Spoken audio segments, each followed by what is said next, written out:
Dean here with Escape to Gaming. It's exciting to be back. I've been gone for a couple weeks now. Thought I'd take a break from YouTube. I've actually been working on a treadmill, working around the clock and weekends. It's been nice to be fairly productive with my hands and get back to making money, and which is what pays for the games and everything else that I have, so which is good. And this is the first day off that I've actually had, which is great. So I've been working just around the clock. I do have to work part of this weekend, but I will have some time this weekend, hopefully, to get back to gaming as well. I actually haven't gamed in a while since last weekend. Last weekend I played Need for Speed Rivals, which I haven't played in quite some time, and it was exciting. A friend of mine, Kit171 Mike, was playing it and just got it on the PC and enjoyed it. I said, I haven't played that in a while, and considering it's going to be the last Need for Speed game that'll be offline for some time, sadly, I thought that I'd play it. I really had a good time with it. I enjoyed it. I played it last Sunday, just for a few hours, and played, as the cops, and played, with my Dodge Challenger that I've been slowly working on. I haven't put that much time into the game. The game is fun, but it just doesn't hold my interest as much as some of the older Need for Speed games that I do return to. But just the fact that I can return to it anytime I want and play it offline is exciting. That's what I love about gaming. You'll hear me complain a lot about multiplayer gaming. It's not that I'm against it, but only if the multiplayer games and experiences that come out are at the expense of a good solo campaign, like this new Need for Speed reboot. I have to boycott it. I have to, because there's no story mode. There's no way I can play this game a couple years from now if I choose to. So for me, why invest in something that's a server-based game? Now I have to buy PlayStation Plus or Xbox Gold or whatever to be able to play these games online, which I don't do. And if I did do them, I just don't play it that much in the way of online gaming. My experience hasn't been the greatest.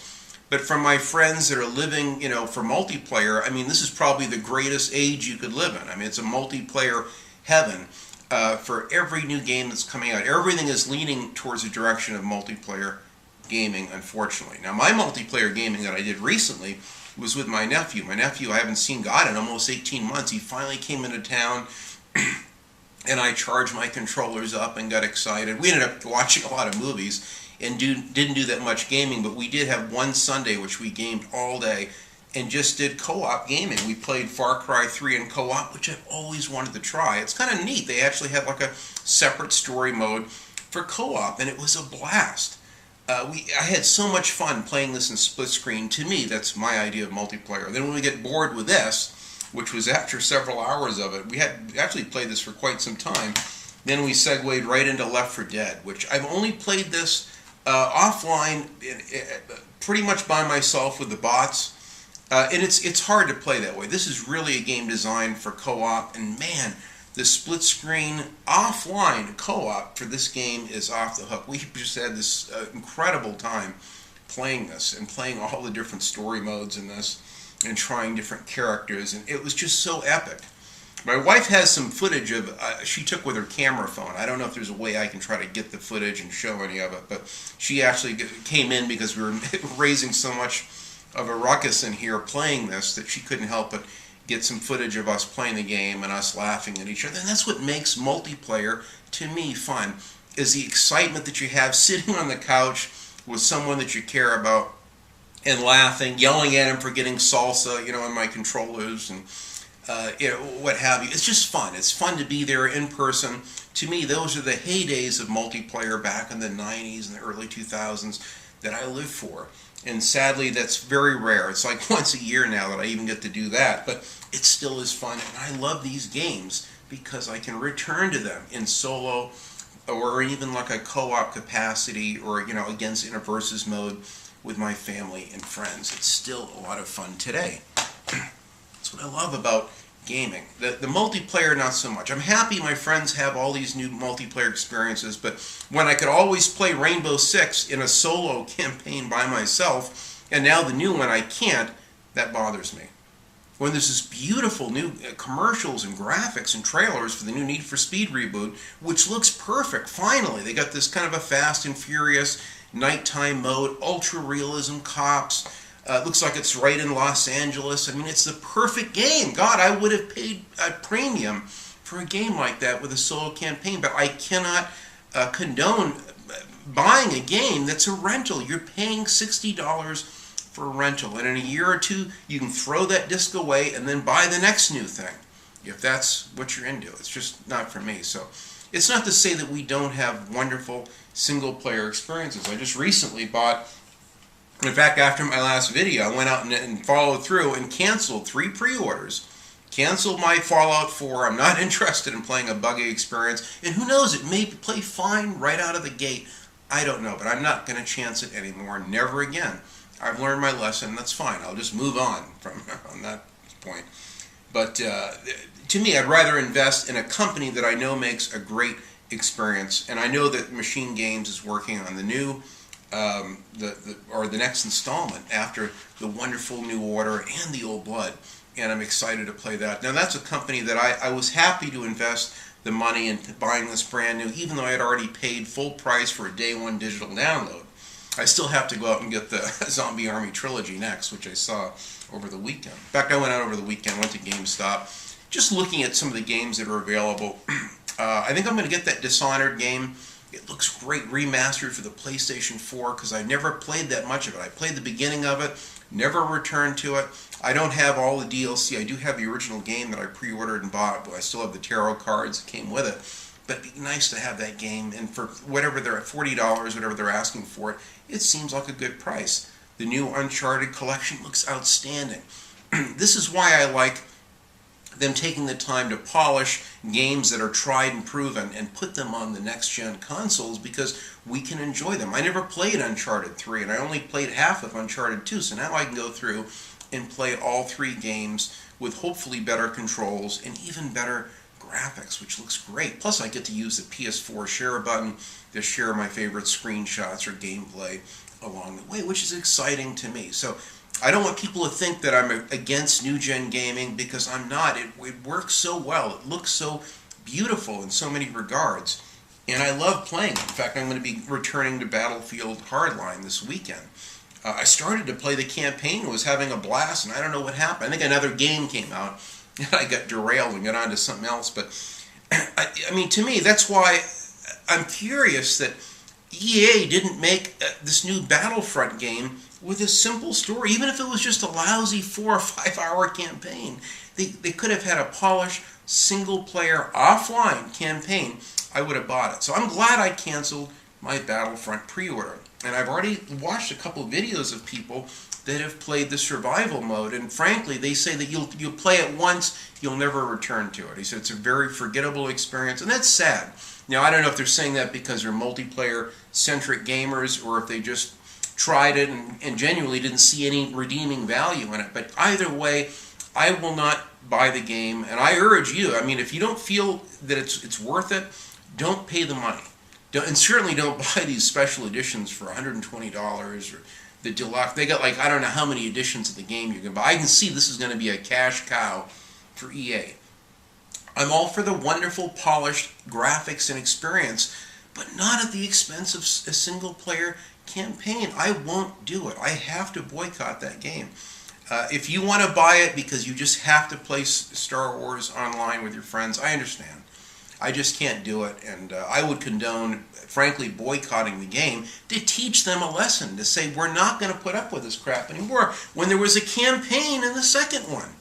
And it's fun, and it works. It's so much more. You get so much more with both of these Battlefronts that were complete packages. No DLC, no bullshit, no additional hidden charges and cost. You didn't even have to pay extra for an online deal. You could just play the damn games. I never touched the multiplayer in this. In fact, we had these on the table, and I was planning on playing this with my nephew, but we get so sidetracked with co-op modes with the other games that we played that we never even touched these. But to me, these are still fun. I still play the hell out of these maps. These are some of the most played games that I've ever played on my original Xbox. I will continue to play these for decades. Do you hear that? Decades. Why? Because it's offline and it's on disc. And it comes with a beautiful manual, too. So that's what I love about retro gaming. And I got friends of mine, you know, I showed my discontent for modern gaming. Oh, good. Well, now you can just do retro gaming. That's what it's all about. And look, look, I love retro gaming, and I'm part of a Retro Unlimited, which is part of Retro Gaming. And I have so many great friends that already do a great job resurrecting these old, Atari 2600 games and Commodore 64 games and Sega Genesis and Super NES. And I love to watch their videos, and I certainly love to play those games. And I have those games in many of those consoles. But to me, I like the full range of gaming. I like the new stuff. I like the old stuff. I remember before Pong. I remember before video games even came out and what we had to do. So for me, I've enjoyed to see the technological development of video games. I enjoy seeing them progress to what we have now, the wonderful graphics and incredibly immersive storytelling that you can do with video games today is exciting. That's why I started my channel in 2012, was to do unboxings, to do new game reviews. It wasn't to do retro stuff, but it was really to do new unboxings and midnight launches and all. And I did a lot of that stuff, and game reviews of Far Cry 3 and the first Forza Horizon. I love doing those reviews, and Tomb Raider and everything else. I had a wonderful time doing those reviews. So now it's like, now all of a sudden I'm looking at my channel, it's like, well, what can I do? I guess I can do, retro games. I can go back to retro games and talk about them, which everyone seems to like. And I love this, and I'm going back and playing my last 40% of Jedi Outcast right now because I've had such a bad taste in my mouth from modern gaming, unfortunately, which is sad. In a way, I feel like I should have never stopped this campaign for Mad Max. I stopped playing this when I was having so much fun to let in a new experience, and then the new experience broke with a third patch, which ironically, Avalanche and Warner Brothers says, oh, don't worry, patch 4 is on the way. We're aware of your issues with the map vanishing and everything. We're patches on the way. Well, that's good. I'm glad that they at least had the courtesy to let us know that a fix is in the works, but I still can't play my game. Meanwhile, I have two friends that have actually completed the game and finished it since I've had my problem. For whatever reason, they've had no problem with their game. Every time I touch mine, it's a disaster. My nephew was here, I showed him the game, it broke even worse. Now it's got even worse audio bugs, the frame rate has taken the worst hit I've ever seen in any modern video game. I can't play the game. So I'm stuck with the game. I can't trade it in, I won't take a bath on the game. I love the game, I just want to see it working properly. And if I have to wait 6 months to play it, hopefully by then I'll want to play the game again, which I'm afraid I probably won't. So it's sad to me that I can't get elated over modern gaming to the same degree that I used to. I used to be so excited just a couple years ago. And then 2013, I started seeing the new direction, the new consoles and gaming is going. It's all multi-centric, multiplayer-centric gaming, and it's going the way of the cloud with the new Crackdown games and Force Drive Atars with the new Forza games. And all this always online DRM crap, and some of the things they've gone back on and they've changed because they listened to the protests. But I'm afraid in the end they're going to get their way and they're going to shove these things down our throats.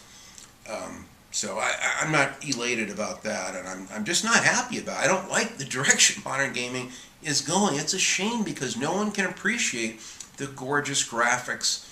And the wonderful frame rates and all of the incredible things that you get in effects and post-processing effects and everything that you get with new-gen consoles and gaming. To me, that's what makes it exciting. I'm an old-school single-player console gamer. That's what I am. Nothing against PC gaming. Certainly nothing against multiplayer, just as long as it's not at the expense of solo-player gaming. So it's not that solo, or single-player gaming is dead. I mean, we had this wonderful Alien Isolation, Wolfenstein: The New Order, so we've had some outstanding, great games they just focus just on the single-player element, and it shows that there's still a market for it. This new Soma game that I've watched several videos on looks outstanding. That's great. I saw this new Assassin's Creed gameplay this morning of this new Syndicate. It's just more of the same, another old period that I really don't want to enter into. I just don't care for that time period in time. It's not that big of a thing for me. If they had gone to World War II or the Korean War or something else interesting, that'd be great. Same thing with the Call of Duty games. It's just now the new Black Ops games, more modern stuff. They should return to more of the old school, kind of cool retro vibe of World War II or the Korean War or Vietnam. That's why I bought the first Black Ops, was because of all of the Vietnam stuff in it. So we're getting more of the same. This is what I'm afraid of, is that what's going to happen, you can count on one hand how many solid AAA experiences we're going to have throughout each year. I see more and more of the same types of games with no originality, just copying. Well, that's what sold last year. We sold more units, so let's just copy and paste that. So we're not going to get a lot of innovative games. And then every time I start to get excited about a game, it gets pushed back a year or two. And then when it does come out, it breaks. It's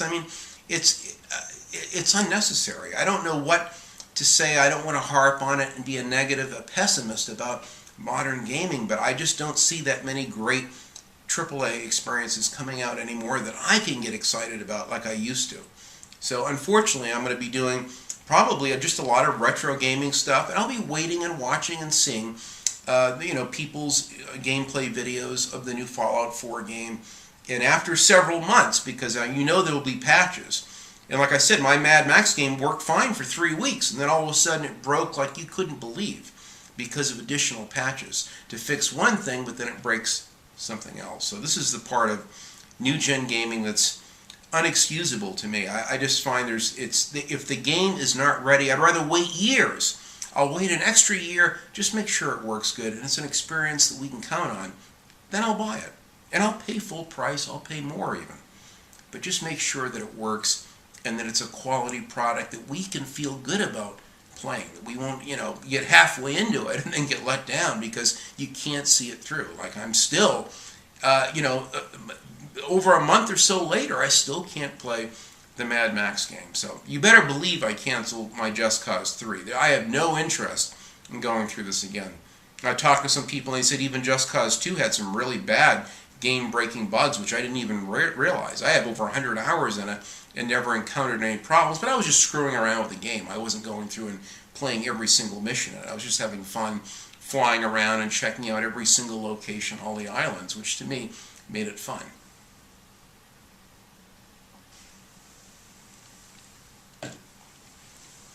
So I've been buying a lot of movies lately. I bought a grip of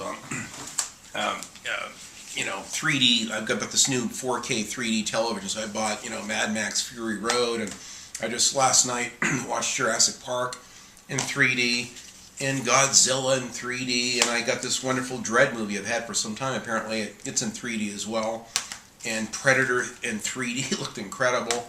My wife and I enjoyed San Andreas over last week, and I've had Prometheus for some time in 3D. I haven't watched it in 3D yet, but I'm anxious to, and the wonderful Star Trek Into Darkness. So instead, I took the money that I was going to, pay for my next 3 new games, and I went out and bought some new 3D movies, because I love new technology. I have to know that it works. That's the beauty of that, is that it works. You put the movies in, they work. They don't break, they don't stop halfway in, there's no patches, there's no issues. I think that PC gaming has spilled too much into console gamings, and the PC gamers are used to constant quirks and bugs and patches, and we'll install the new drivers, and don't worry, the next patch will take care of it. I don't like PC gaming for that reason. That's why I'm not interested in upgrading my PC every year, with another couple $1,000. So I have to constantly invest in new PCs every 2 years to be able to run the games. I can just buy a $400 console and be done with it. If it means I have more average settings, that's okay. At least it works. But if they start to emulate a lot of the same problems that PC gaming does, with constant patches and problems that they have to fix after the fact, to me, I don't know if I can get excited about modern gaming to the same degree. So anyway, this weekend I'll be playing my Battlefield Hardline and Jedi Outcast, and I was fortunate enough to finally find, I went on a little excursion hunt last week to another new Dimple store that I haven't been to, and I found this wonderful Jedi Knight Academy, which I've been wanting for the longest time, all complete. I'm so excited to have this game in my library finally. This is one of the last holy grails along with this. This is what they need to make. Someone needs to make a new gen Star Wars experience of the same caliber, length, and meat that you get with something like this. Why the hell can't they make a wonderful Star Wars experience like this? I don't know. I don't understand it. Or at least return to a Battlefront that has a little bit of both as something for everyone. That's what we need to do. I see a lot of rip-off trends in new gaming that I don't want to bag on all the DLC. Some of the DLC I don't have a problem with, but if I feel that they've withheld parts of the game, and then they're going to sell it to you later, I'm not cool with that. And that's what I see with more of the Forza stuff. I just don't like it. Forza 5. I don't know if Forza 6 will follow suit. I'm not sure. But I mean, either way, I can't do it because I won't have the drivatars with a giant white box breaking me out of the immersion of racing, hovering over every single car to emulate the friends that I may have, online. I'm just not interested in that. So in the meantime, I'm still waiting for an offline racing game, which is sad. We got this wonderful crew game, which initially I was very excited about, as well as this new Need for Speed reboot, and I can't get behind either one of them because they're throwaway rentals. Bic lighters, here today, gone tomorrow. So we'll see. Let me know in the comments how you feel about modern gaming. Let me know in the comments what you like about it, what you don't like about it, what you are excited for playing, including Fallout 4. Believe me, I want to enjoy that experience. And I may go back and just enjoy my Game of the Year edition of Fallout 3 in the meantime, and allow 6 months or so to go by, and I can let them get all their patches and everything in place and make sure the game is relatively bug-free so I can enjoy it.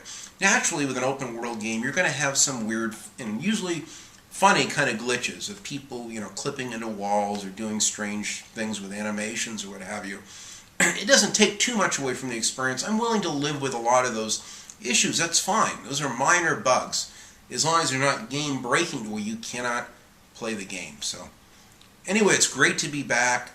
This is my day off. I'm actually going to be running to my Dimple store right after I film this, and they've got a movie for me, another 3D film, which I'm going to go down and pick up, and I'm going to go through and enjoy the process of looking at their wonderful retro games, just in case there's something that I got to have for the PS1, the PS2, or the original Xbox. So thanks so much for watching, guys. Enjoy your games and enjoy YouTube.